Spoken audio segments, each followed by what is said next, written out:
जय प्रभु यीशु आमीन हालेलुया। वाचा का चिन्ह खतना 17 का पहला। जब अब्राहम 99 वर्ष का हो गया तब यहोवा ने उसको दर्शन देकर कहा, मैं सर्वशक्तिमान ईश्वर हूँ, मेरी उपस्थिति में चल और सिद्ध होता जा। दूसरा, मैं तेरे साथ वाचा। उत्पत्ति 17:3-25 बांधूंगा और तेरे वंश को अत्यंत ही बढ़ाऊंगा।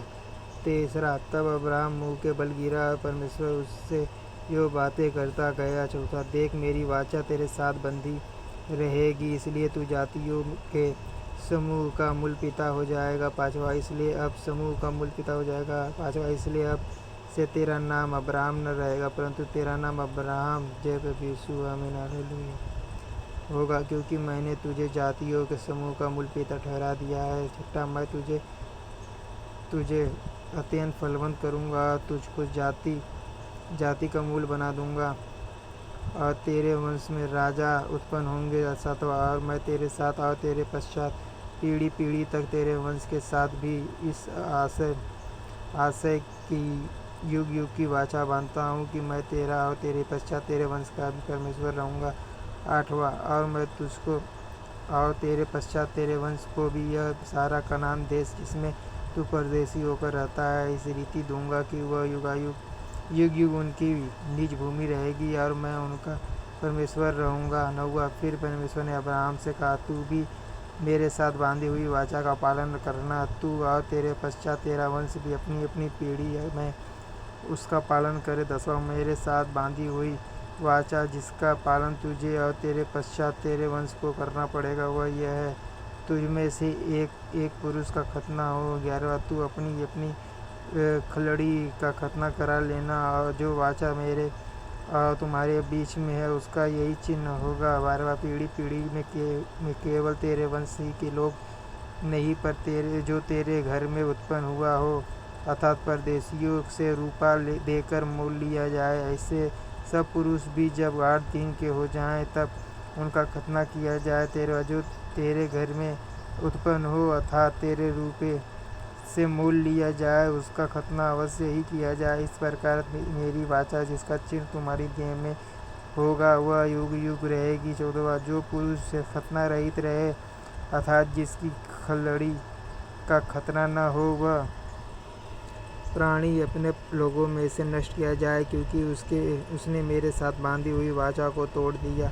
15वां, फिर परमेश्वर ने अब्राहम से कहा, तेरी जो पत्नी सारै है उसको तू अब सारै न कहना, उसका नाम सारा होगा। 16वां, मैं उसको आशीष दूंगा और तुझको उसके द्वारा एक पुत्र दूंगा और मैं उसको ऐसी आशीष दूंगा कि वह जाति की मूल माता हो जाएगी और उसके वंश में राज्य के राजा उत्पन्न होंगे। 17वां, तब अब्राहम मुँह के बल गिर पड़ा और हंसा और मन ही मन कहने लगा, क्या 100 वर्ष के पुरुष के भी संतान होगी और क्या सारा जो 90 वर्ष की है पुत्र जनेगी। 18वां, और अब्राहम ने परमेश्वर से कहा, परमेश्वर तेरी दृष्टि में बना रहे यही बहुत है। 19वां, तब परमेश्वर ने कहा, निश्चय तेरी पत्नी सारा के तुझसे एक पुत्र उत्पन्न होगा और तू उसका नाम इसहाक रखना और मैं उसके साथ ऐसी वाचा बांधूंगा जो उसके पश्चात उसके वंश के लिए युग युग की वाचा होगी।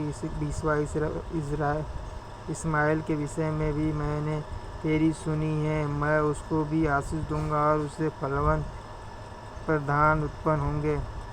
फलवंत करूंगा और उत्पन्न ही अत्यंत ही बढ़ा दूंगा, उससे 12 प्रधान उत्पन्न होंगे मैं उससे एक बड़ी जाति बनाऊंगा। 12वां, परंतु मैं अपनी वाचा इसहाक ही को साथ बांधूंगा जो सारा के अगले वर्ष के इसी नियुक्त समय में उत्पन्न होगा। 22वां, तब परमेश्वर ने अब्राहम से बातें करनी बंद की और उसके पास से ऊपर चढ़ गया। 23वां, तब अब्राहम ने अपने पुत्र इस्माइल को लिया और उसके घर में जितने उत्पन्न हुए थे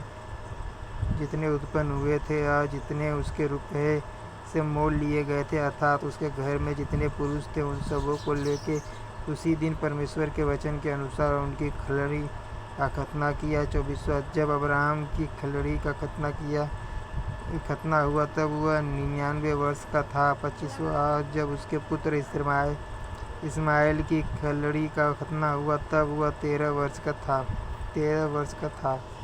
26वां अब्राहम और उसके पुत्र इस्माइल दोनों का खतना एक ही दिन हुआ। 27वां और उसके घर में जितने पुरुष थे जो घर में उत्पन्न हुए तथा जो परदेशियों के हाथ से मोल लिए गए थे, सबका खतना उसके साथ ही हुआ। जय प्रभु यीशु। आमीन। हालेलुया।